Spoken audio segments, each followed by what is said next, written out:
Thank you very much, everyone. Thank you to the organizers. Thank you for those who have attended this session. I want to dive right in.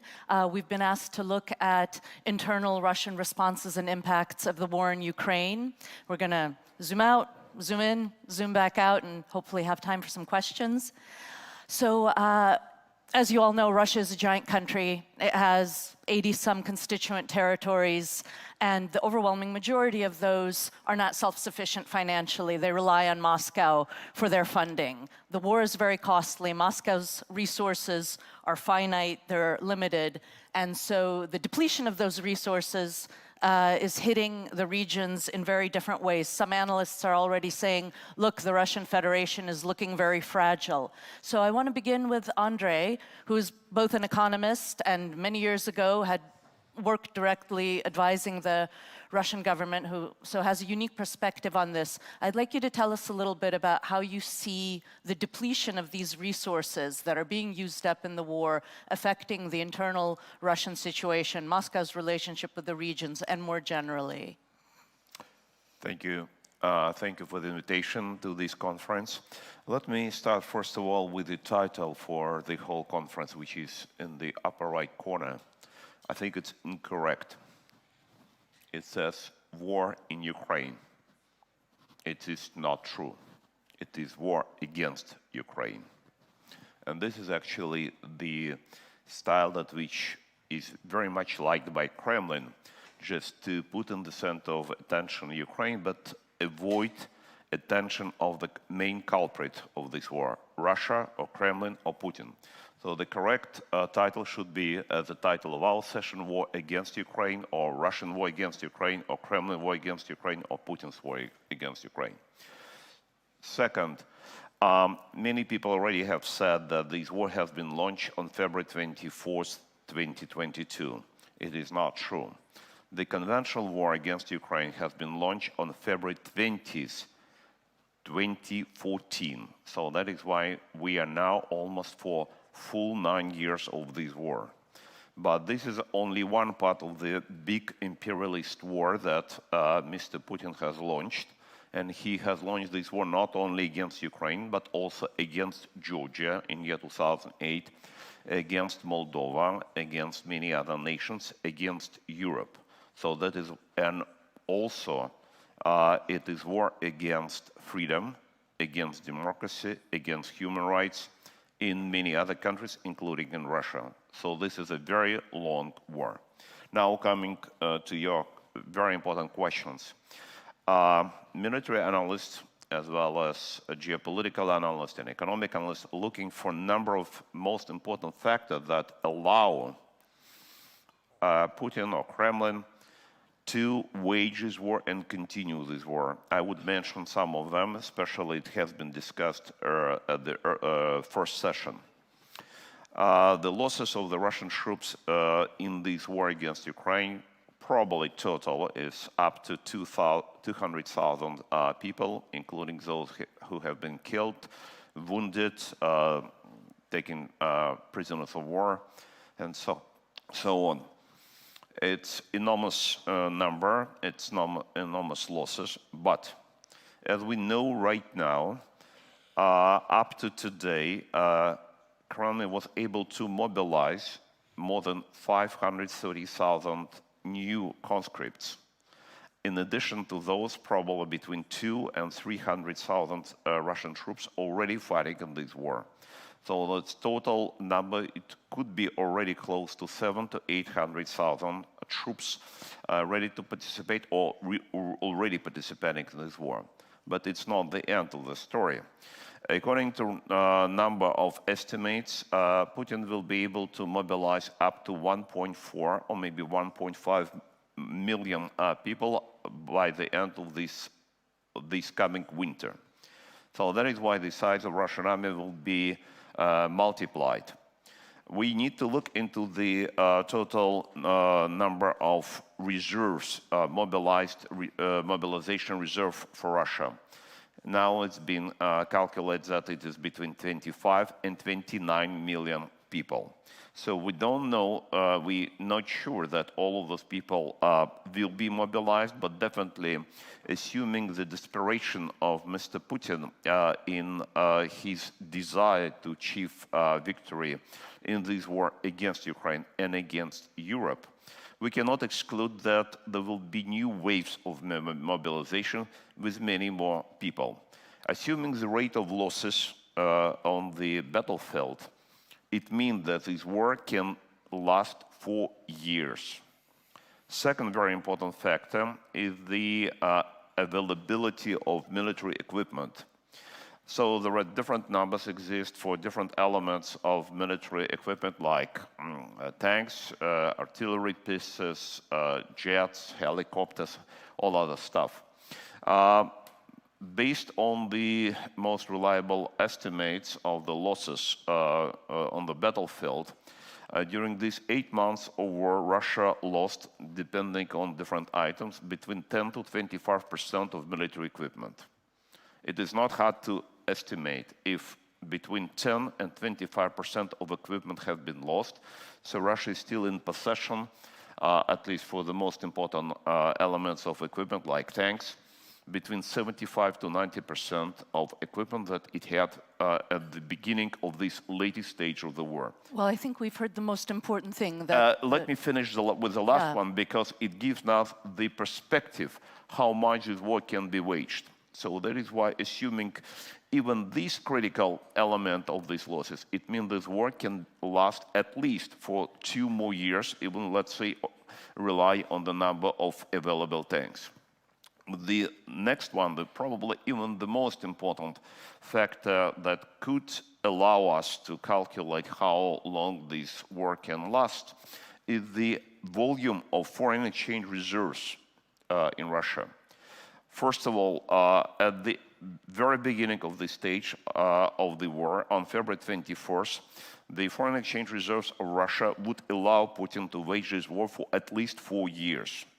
After the Western countries frozen up to $300 billion in foreign exchange reserve, and after Russia lost slightly more than $100 billion in reserve over the last 8 months, and assuming some other little facts that we don't have time now to discuss, those liquid part of the foreign exchange reserve that is still in possession of Kremlin would allow it to continue war, probably not more than for 17 and 18 months. This calculation gives us a very important idea what are the most crucial directions of the joint efforts, both of Ukraine and partners of Ukraine and allies of Ukraine, how to get to the victory in this war and how bring closer the end of this bloody war. So thank you very much. So we're looking at a very long story, right? At least a year and a half more. And I want to turn to Alexandra, who's, as a sociologist, you've done some work exploring there's a whole stratum in Russia of educated people, so-called technocrats, who have been quite impressive from a Russian domestic standpoint of keeping the economy functioning, the country functioning. Certainly sanctions and all the costs of the war have hit the Russian population, but in a much lighter way than many people have predicted. And that is in part thanks to this stratum of technocrats. So tell us a little bit about why these people keep working. Is it just fear, or is there something else happening there? You've studied this. Hello, and thanks for having me here. So speaking about Russian elites, especially about Russian technocrats, they're divided on 2 camps, so-called peace camp and war camp. And people from the war camp, that's mostly those who works in the government or in the economic sector. Well, they're actually, those with whom I spoke and as my colleagues spoke, they're actually against the war, but they're very reluctant to become vocal about it. Of course, they're scared to death because, well, they really think that if they will stand opposed in public of the war, they will immediately go to jail. That's also the reason why they're still keeping their positions. And the second And the second reason why they're still in Russia and why they continue doing what they do is, as I calling it's a habit of it's a habit to be efficient. Because last 10 years, last 10 years, what they are keeping to being efficient, that was the main goal of what they're doing. And a huge part of being efficient was not taking part in politics. So they do only economy. They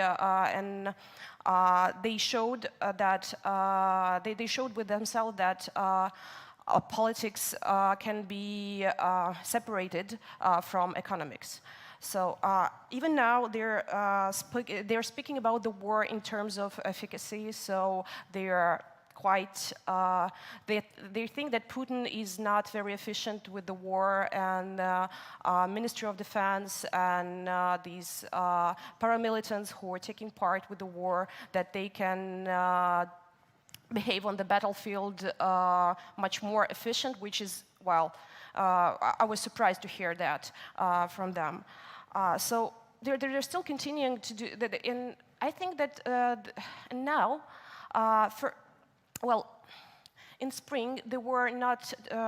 They did not feel themselves like those who are taking part in the war. They were just spectators of it. So. The war actually concerned them when the mobilization was started, and now we can see that lots of people flew away, and lots of people who work in central bank, in state governments, that they leave the country and continue to work remotely. So that's talking about the peace camp. And the war camp, I actually feel that there are only few of people who are really, will be glad to see tanks in Kiev, but mostly these people are anticipating the hawkish mood of Putin. They are, they're very loud on the internet, and, they are not influenced any decisions that Putin can take. Thank you. Yeah, so I know that in your work you also noted that a lot of these people, they sort of are used to breaking certain rules in the pursuit of their efficiency. Yeah.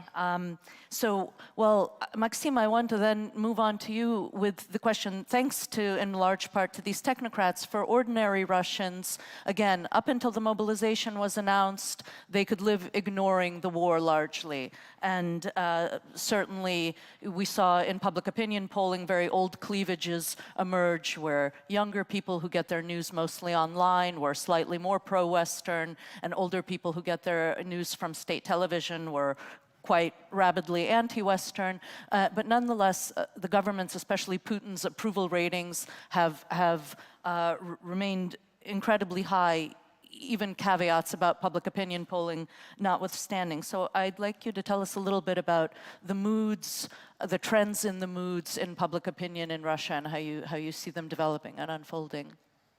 Yeah, you have mentioned many important factors. I think we, surprisingly, for such a repressive dictatorship, we can speak quite freely and about the results of opinion polls in Russia, and they still remain quite reliable. And what we can state now is that Russian society, the majority of Russian society, does support this war, but is not very enthusiastic about this war. Yeah, we see that even after the mobilization, the share of Russians who support the war remains very high, surprisingly high, over 70%, up to 80%. But that's, some people explain this, that people are just afraid to tell that they're against the war. And probably it's true in some cases, but I think in the majority of cases, it's rather that people just naturally support their country which is at war. They don't dwell too much into details, and it's just an instinct. Yeah, our country is at war. We have been brought up in the atmosphere where sacrifices for the sake of war is the supreme merit. So we should sacrifice everything we have because our country is at war. Yeah, and we should not doubt it. This was the whole upbringing that Russia kept from the Soviet times. So I think this is quite realistic figures that this support is over 70% overall. But if you just make a step aside and ask people some more detached questions, like how do you feel about the current situation, you see that actually that Russian society is not really happy about what is going on. We see that the share of people who feel despair, stress, fear is almost half of the society, which demonstrates very negative tendencies in the public mood. And if, for example, the support for ending the war, for starting negotiations, is also rising and is surprisingly high.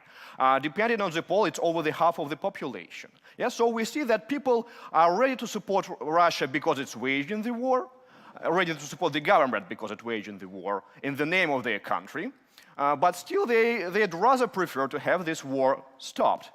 And generational privileges, which are also very important. We see it's probably the most important factor determining whether a person supports the war or not. We see that in the age brackets below 30 years, below 40 years, the support for the war dives down extremely. In the most among the retired people, it's over 90%, while among people below 35, you have like less than a half are supporting the war. And I think it's not only because they get the news from a different source, not only because they use internet, but also because the Russian propaganda is designed in the way to appeal to the older generations, to Soviet generations. Because its main viewer of this propaganda is Putin himself, who is of this Soviet older generation. So the whole propaganda is not even intended to appeal to younger people. It is intended to appeal to older people. And the second is that the costs for younger generations of Russia are much higher than the ones for the older generations. It's younger Russians who are losing their career opportunities, who are deprived of the ability to live fashionable Western style of life. It's younger Russians who are being mobilized, so little wonder that they are less supportive of the war than the older generations. Those are very good points, certainly, and their planning horizons have shrunk tremendously. And you mentioned propaganda, and Alexandra, I wanted to come back to you. You know, part of the description of this panel was that the Russian government has definitely tightened the space for dissent, for a free exchange of opinions, and I wanted to ask you to describe some of the mechanisms now at work, some of the propaganda tactics, some of the fear tactics. We certainly, I see, you know, certainly among the older Russians with whom I speak, very much this sense that the West is against us, the West is attacking us, the West has surrounded us. It harkens back to their younger days. It's a very recognizable paradigm, and it's re-entrenched itself quite well. But talk to us about more generally about propaganda and fear.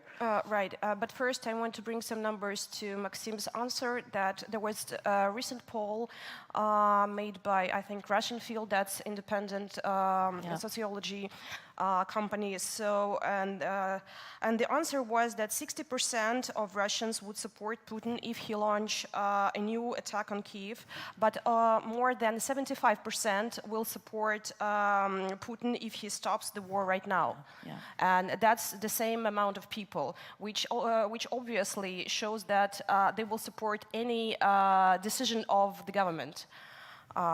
Well, it's more would support the end, but right? 75% would support the end. Will support the end, and I truly believe that Russian society will support the end of this war and will be happy about it. And speaking about propaganda, as it was mentioned, right? So the Kremlin designed very good tools to influence the older people, But speaking about overall in economics, what they're trying to do, they're trying to paint the economic picture of Russian stand not in the real blue colors as it is. So there is a demand from Kremlin to speak in public that in economics everything is going well. There is some sort of Kremlin newspeak they're using. So when they're calling decline negative growth, because growth sounds more happier than decline. Yeah. So an economy minister or Putin's economic aide, Maxim Oreshkin, they are speaking that well, Russian economy is going well, and well, the economic ties will renew, we will rebuild, we'll have much more other customers in the rest of the world. That only the West is against Russia, but the rest on the war is, well, they still want to trade with Russia, and they just saying this for many times, and I think that some of them become the victims of their own propaganda. They are not, well, they have pink glasses on their eyes, and they don't see the real picture, actually. Well, because in the March, when I spoke with some people working in the government, they were absolutely, well, they believed that China will come, China and India will come and will help with microchips, with techniques, with all those imports which were banned by the West. And they were really surprised that neither China nor India didn't came, and that Russia will face such problems with imports. Yeah, that's a very good point. And I want to, for a moment, go from what's happening in Russia now to turn to Andrei with a bit of a more aspirational question. The motto of those Russians who oppose the war is peace to Ukraine, freedom to Russia. So if we think about a long-term perspective or a medium-term perspective, and if you think about this idea of a free Russia, in practice, what would that mean? How would it be achieved? Is it even something worth talking about at this point? I think it's a very important point, and it's very deeply intertwined with each other, both issues, peace for Ukraine and freedom for Russia. Earlier today, Maria Zolkin has said something very important, that the final victory for Ukraine can be achieved not only when all occupied territories will be liberated from occupying forces, but when Russia, regardless what kind of Russia, today's Russia, tomorrow's Russia, will not present any threat to Ukraine, and I would add to Georgia, to Moldova, to Baltic countries, to Belarus, to whole Europe, to Kazakhstan, to any country around the world. So that is why the root of the problem is in the title of our conference. As you remember, it is authoritarianism as the cause of the war. So this is a problem. So that is why in this kind of strategically thinking, the peace for Ukraine can be achieved only when the authoritarian system in Russia will cease to exist. This is a very simple and very brutal truth for everybody. As long as authoritarian regime exists in Russia and controls Kremlin, so there will be danger and there will be threat and risk for new wars against Ukraine, against other countries. So that is why we need to understand that there are several goals in this war, in this big war. And this war is not only war against Ukraine, but once again, this war against freedom and democracy, rule of law and human rights. The first step, yes, it's a liberation of all occupied territories of Ukraine. Second is providing security for Ukraine and other countries surrounding Russia. And the final solution to this problem is the freedom for Russia, which means destruction of authoritarian regime in the country.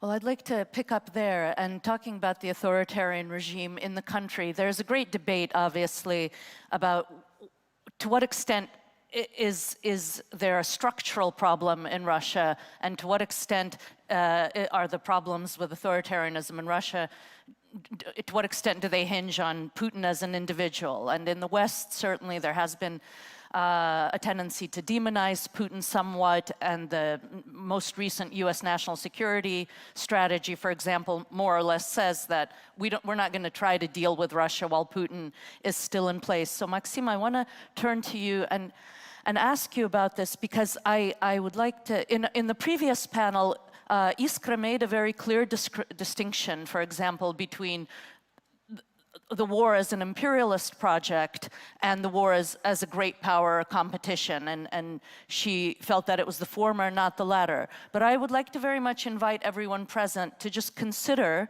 the possibility that in the minds of the Kremlin, that both things can be true. That yes, Ukraine is regarded as something not worthy of its own decisions. It's seen as a buffer, as a strategic buffer after decades of Russian military strategic thinking, of seeing Russia as vulnerable to attack from without, that there is this long tradition of seeing these threats as real. And so I wanted to ask Maxim, when eventually somebody will succeed Putin, we all go the same direction, right? So when that does happen, what do you see as the chances for a real break, a real discontinuity from his authoritarian repressive policies? And what do you see as the chances for some measure of continuity in whatever government comes next?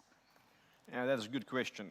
Of course, Putin was not imposed on Russia by aliens. He is the product of Russian reality, and his world outlook is shared by wider Russian ruling elite, of course. But I think in case of this war, it was very much his personal project and his personal obsession. So in the eventuality when, we don't know under what circumstances he leaves, he'll most probably will be replaced by one of his henchmen, probably with a security background, probably with similar world outlook. And this will bring quite high degree of continuity in the Russian policies. Yeah, that it will still remain an authoritarian country, it will still remain strongly anti-Western, but still, this new leadership, no matter who succeeds Putin, will be much more collective, and this will make it much more cautious, at least, and much more pragmatic, much more rational in many questions, and much easier to deal with. And what is most important, much less obsessed with Ukraine. Because even on the eve of this war, in the last days before the invasion started in February, we saw that the key Russian dignitaries were very hesitant.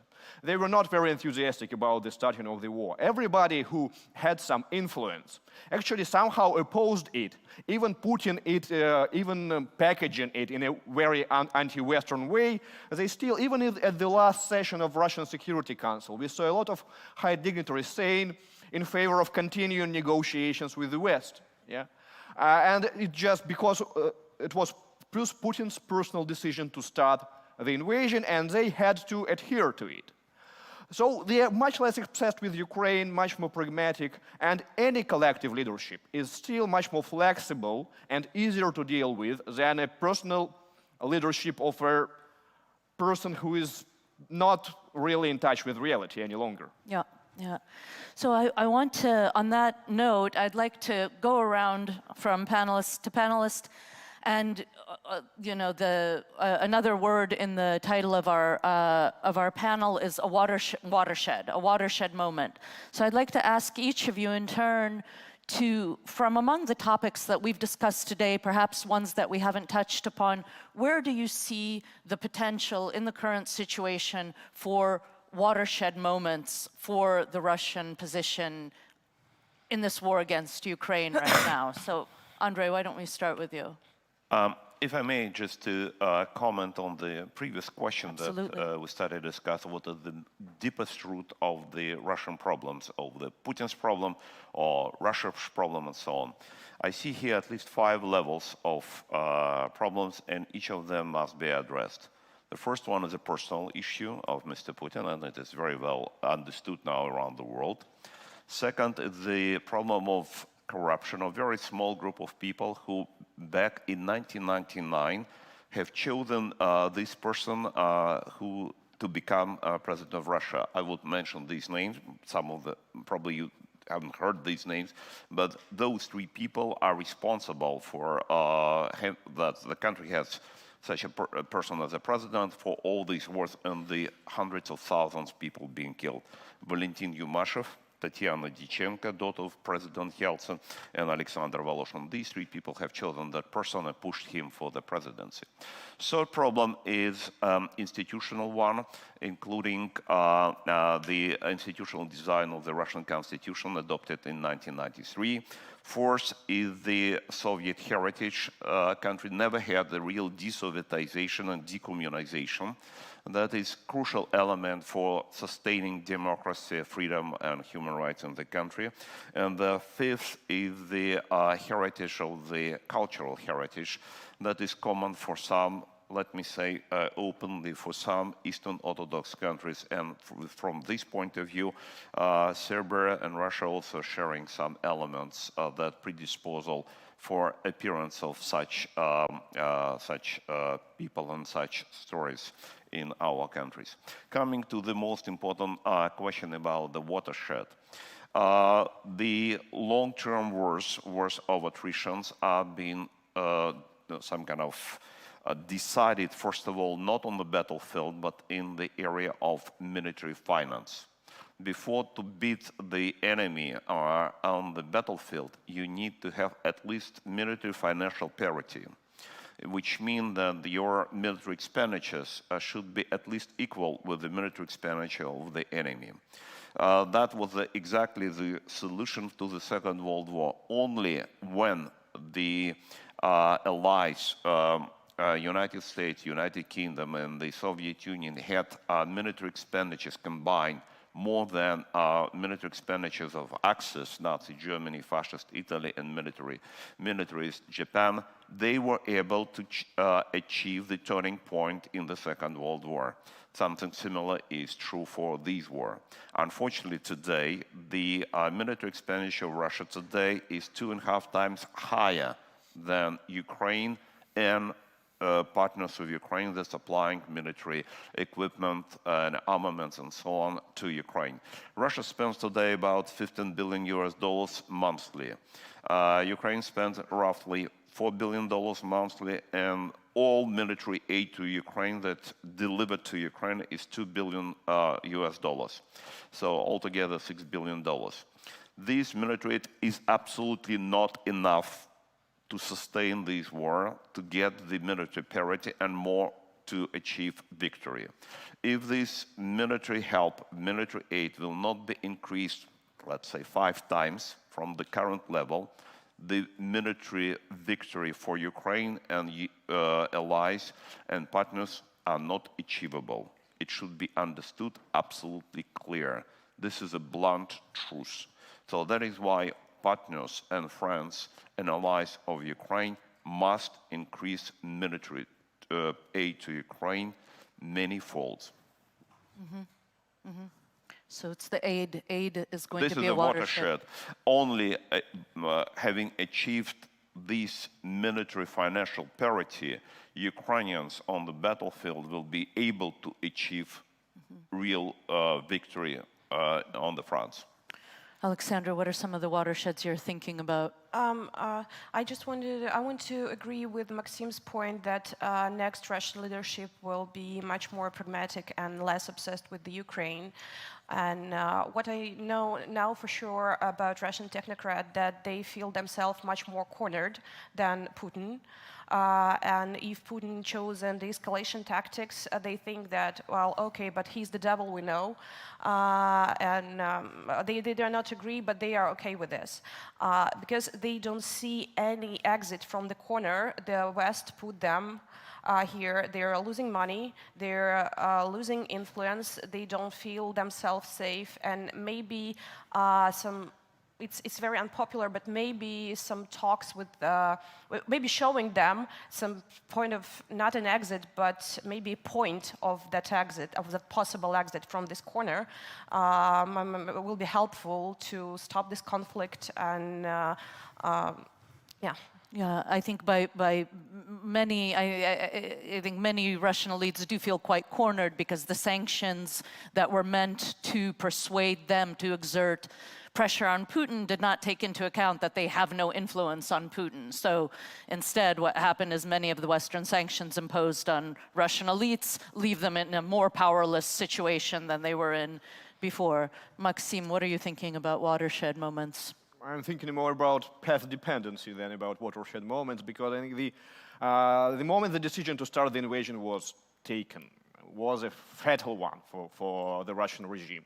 And now it's very difficult to ramp off because it has to go on and on with the escalation. And I'm deeply convinced that no matter what security guarantees Ukraine can ever get from the Western countries, as long as Putin is in power in Russia, as long as as long as he's in power, he'll still be obsessed with Ukraine. Ukraine is not safe. It's just, it will keep going and going and going. Of course, deteriorating, but continuing. Yeah. I don't know if it'll be a watershed moment. I am curious to see what will happen in December when some of the new restrictions on European purchases of Russian energy take into effect, whether that will help achieve some of this, whether this will help put a dent in some of Russia's finances. That will be an interesting thing to watch. And I see that we've sped along so well that perhaps we'll have a moment before opening the floor to questions. I did want to ask Maxim, even though we've been asked to talk mostly about Russia domestically, I know that you've been looking very recently at the impact that the war has had on Russia's relations with some of the other former states, former Soviet republics, now independent states. And I wonder if you could just point out some of the key dynamics there to watch.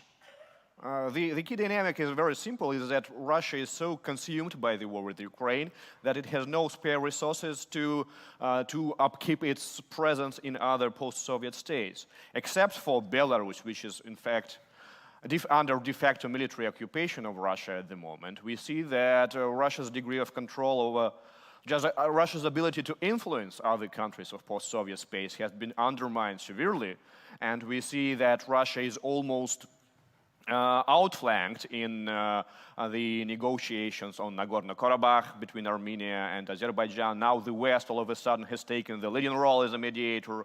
We see that Russia has very tense relations with the new leadership of Kazakhstan, and we see even that some smaller countries of Central Asia who are still very dependent on Russia economically and in terms of security, their leadership dares to criticize Putin in person, in his presence, in public. So we see that another loss caused by the war in Ukraine for Russia is its influence in the post-Soviet space. Yeah, yeah. Well, I think with that, we're able to open up the floor to questions. And I see the gentleman in the desk right there.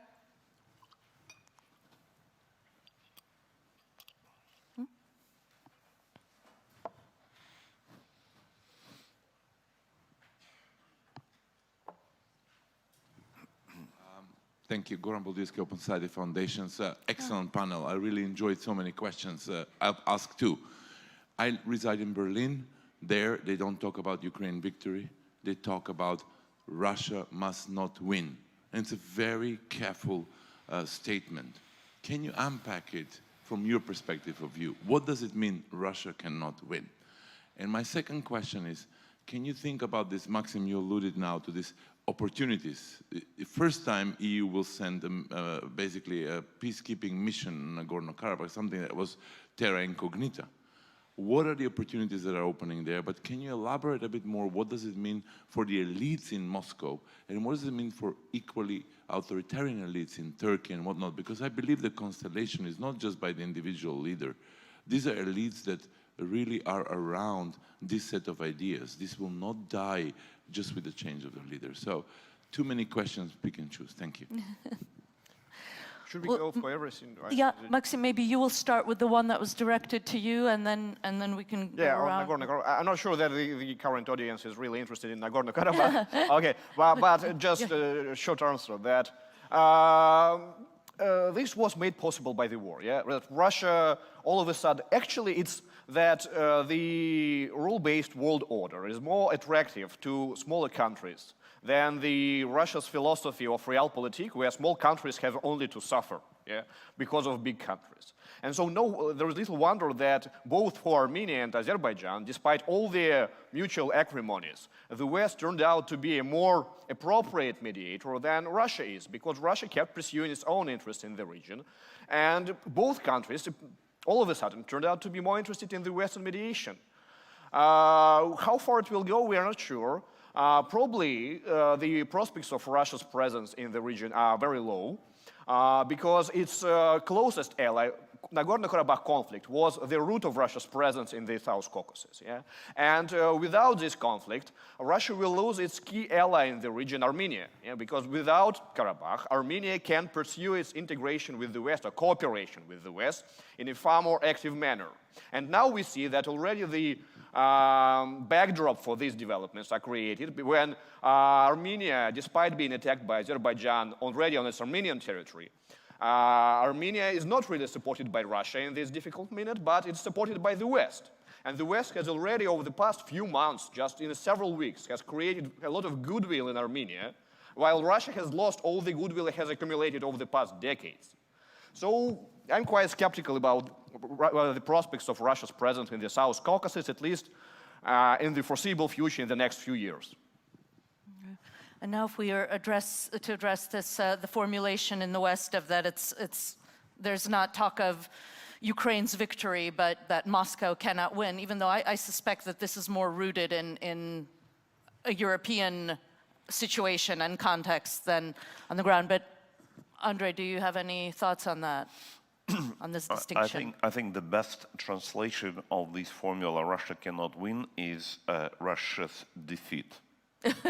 It's just only one plausible translation and explanation, because otherwise, as once again it has been explained this early session as well as in many other places, if somehow this line, front line will be preserved, some kind of with a part of Ukrainian territories being occupied, it means that after some pause in this military action, Kremlin, Putin, or whoever who could come after Putin would accumulate more forces, mobilize more resources, and will launch another war. It will be continuation of this war. When we were talking about after year 2008, after Russian-Georgian war, not very many people believed us. When we talked about after year 2014-15, that will be continuation of this war, still some people did not believe. Now in year 2022, everybody in Georgia, Ukraine, in all post-Soviet space, and many people around the world understand it very clearly. If the root of the problem, the regime in Kremlin, is not changed, the war will continue. It means more hundreds of thousands of people, if not millions of people, will perish in new wars. So that is why our purpose is just what we say, peace not only for Ukraine, peace for the world. And this peace for the world can be achieved only through destruction of authoritarian regime in Moscow. Well, I'll take advantage of my position as moderator to add that I think that the paradox of this formula, that what we're after is that Moscow cannot win, is that we cannot allow Moscow to use force to change sovereign boundaries in Europe, to, right, it can't be might makes right. We cannot succumb to this reality that Russia is trying to force on the world. But of course, the grand obstacle to this is how many human lives, how much money, how many resources is the West willing to invest in this battle, right? Because Russia has already violated Ukraine's sovereignty, it has violated Georgia's sovereignty, but the cost-benefit analysis of, say, NATO and the Western nations of, how much do we risk? Do we risk a full-out war with Russia in order to prevent this encroachment on the sovereignty of smaller countries? In the cost-benefit analysis, in the context of realpolitik, the decision was made, no, the costs are too high. So this tension is going to remain, right? Because the costs are going to be the same. So I think this is the dilemma that we're going to be facing for quite a long time. I think speaking of this, we need to define the victory. And in my humble opinion, the victory is that Russia will never be a threat to the Ukraine ever. So I don't know when and how it will be achieved, but I think that's the victory also, not only for the Ukraine or for the Europe, but also for Russia. And that's the point where the forces should be implied. Yeah. Just, in my opinion, the formula Russia cannot win means that Europe is afraid of Russia's defeat, because this defeat might imply unpredictable circumstances. Yeah? And so you need to package it in the way that is, on the one hand, not offensive to Ukrainians, but on the other hand, conveys the fear of Europe, of Russia's defeat, of major destabilization of huge nuclear power right on the border of Europe. And if I may just, some people in the world kept forgetting that the war against Europe, against the world, is not it's issue of tomorrow, it's issue of today, yesterday. So we know about this explosion on pipelines. We know about this person who has been killed in the downtown of Berlin. We know about people who have been poisoned in London. We know about the military stocks that have been exploded in Czech Republic. We know about the person who has been poisoned in Bulgaria. All this happened in Europe, and this is war against Europe. It's going on for years. People should not be blind and deaf and to see reality. I want And also, once more, the attempt to overthrow the government in Montenegro. Yeah, I do want to, I think Maxim has made a very good point also, that there's a very fragile balance also between, yes, we want Russia to stop, but we don't want it to collapse or go ballistic, just feel that it has so much nothing to lose that it can unleash everything. But again, the tension is very old. Even when under the Budapest Memorandum in 1994, right, Ukraine was, you know, we call them in shorthand that Ukraine was given security guarantees that Russia has violated. But in fact, when the diplomatic wrangling over the language of the Budapest Memorandum was happening, the lawyers in Washington, in the administration, were adamant that the word guarantees not be used, that there were assurances, because they understood that to give binding guarantees in this situation would commit them to an Article 5-like defense of Ukraine that they were not willing to underwrite and undertake then, and still this poses a major security challenge, right? The idea of a clash, a full-on clash with Russia, that challenge remains. Do we have any more questions? Yes, please.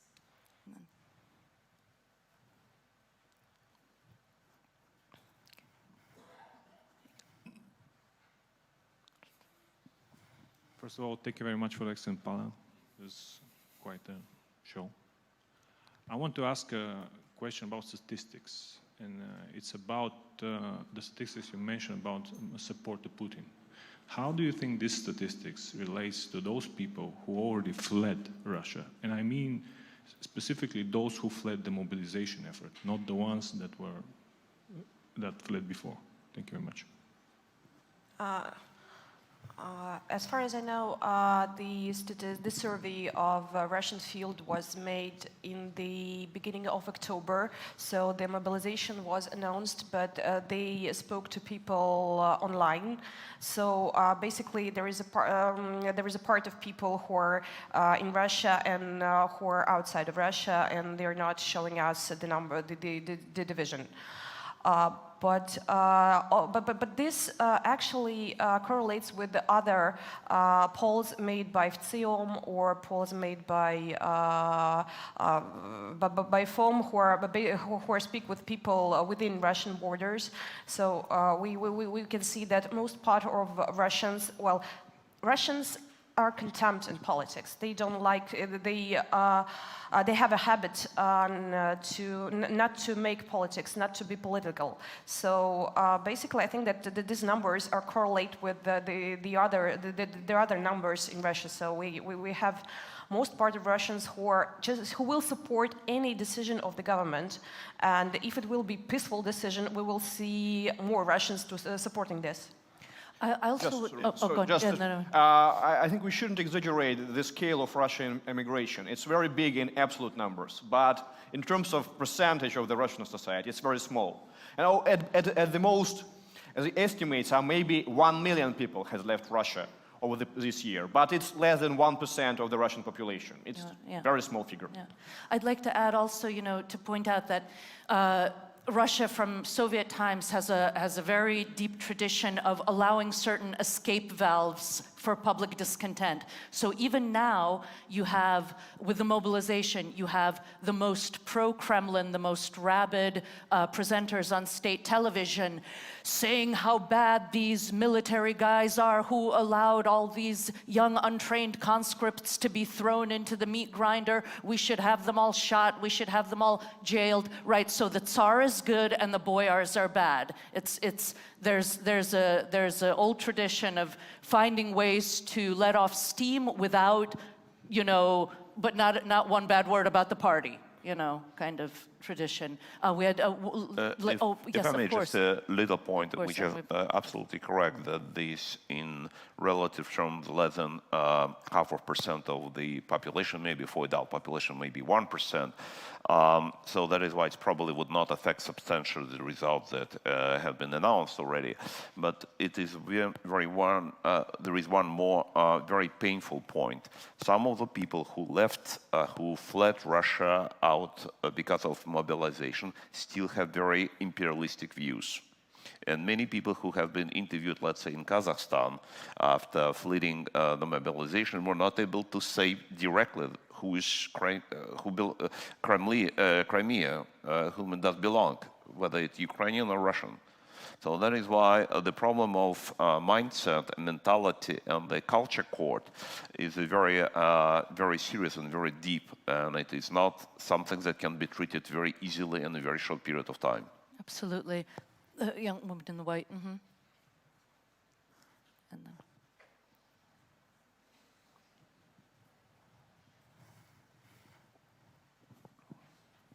Hi, thank you. I'm Valentina Valjak. I'm actually representing Munich Security Conference here. We had a motto on our conference in February saying peace through dialogue. And this is just a comment and question to Mr. Ilarionov's saying that peace is only possible through destruction of the authoritarian regime. I just wanted to ask, what is with dialogue? Is dialogue here possible? Will Russia ever be opened for a dialogue? Russia, definitely some part of Russia is open for dialogue, but we need to be very careful what kind of part of Russia. When we are dealing with a criminal, with a murder, with a person who is responsible for murdering of tens of thousands or hundreds of thousands of people, not only of citizens of other countries, but citizens of own country, who has demonstrated that he's unable, he's just unable to keep his word. He violated all obligations, all promises that he has given for the last 22, 23 years. So he has signed a number of documents, including with Ukraine, including about the demarcation of the Russian-Ukrainian border with Ukrainian presidents. And he violated those documents. He violated all those documents with Georgia, with all other, with many other places. So that is why the question is, when we have such a person or such people who violated and demonstrated their desire to violate tomorrow and day after tomorrow, what should we do with them? Karsten, you had a question? Okay.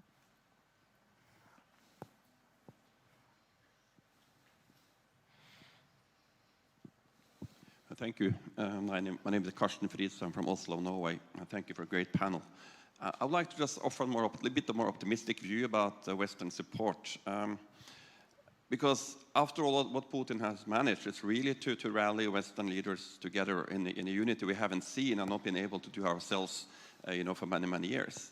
And we've seen over this period of the war, whenever maybe the stamina has gone down and the support has seemed to be dwindled a little bit, something happens that wakes us up and oops, yeah, we have to get our act together again.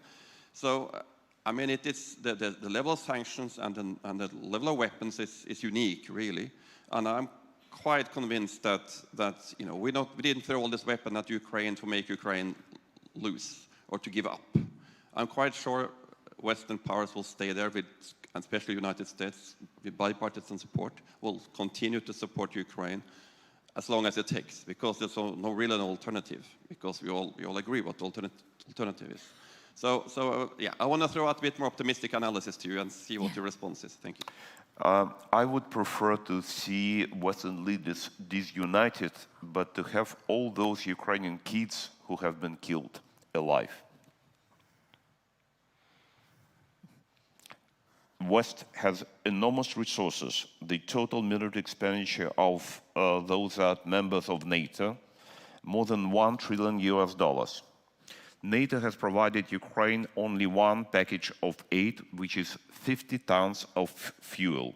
That's all. That is why this statement that Russia is waging war against Ukraine is nonsense.